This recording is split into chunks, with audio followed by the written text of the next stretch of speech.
Mummy काय आंघोळ करते का गं?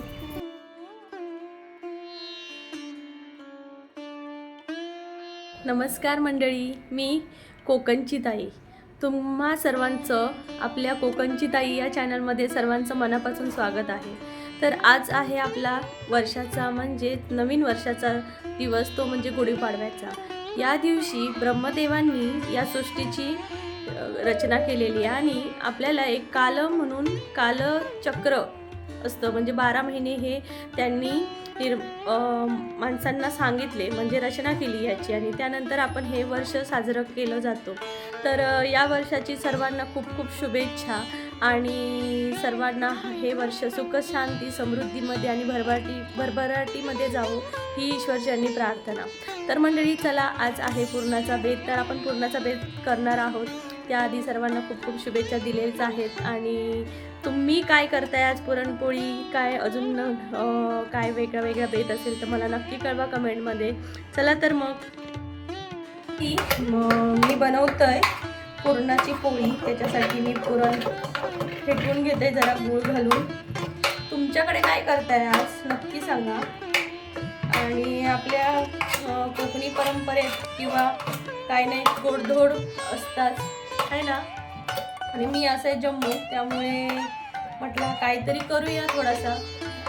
आपला काही वाटत नको की आपण घरापासून लांब असो. माझा नेहमी प्रयत्न असतात की आपण एवढे लांब असलो तरी आपल्या मुलांना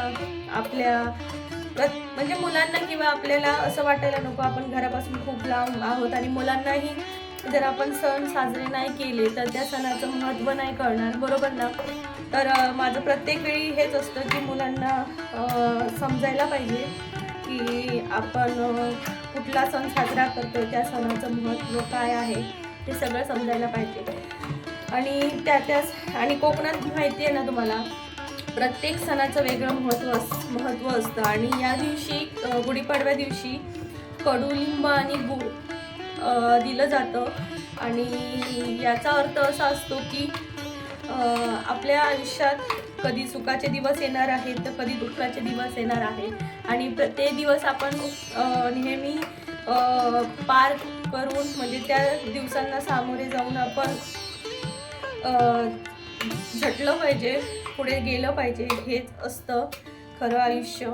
तर खूप छान वाटतंय आज आपल्या वर्षाचा गुढीपाडवा सण आलाय. आणि माझ्या घरी पूजा वगैरे असते पण आम्ही नाही होत, तो थोडासा बॅड फील हो ही रहा है भाई, क्या करे. लेकिन पोटा पाण्यासाठी आपल्याला बाहेर राहावं लागतंय. आणि मिस्टर पण राहत आहेत ना, त्यांच्यामुळे त्यांच्यासाठी आम्हीही राहतोय, पण कोई प्रॉब्लेम नाही है ना. तर जर तुम्हीही बाहेर असाल आणि तुम्हीही गुढीपाडवा वगैरे सेलिब्रेट केला आहे का, मला नक्की सांगा. घरापासून लांब राहून तुम्ही कसा सेलिब्रेट करताय हे मला नक्की कळवा.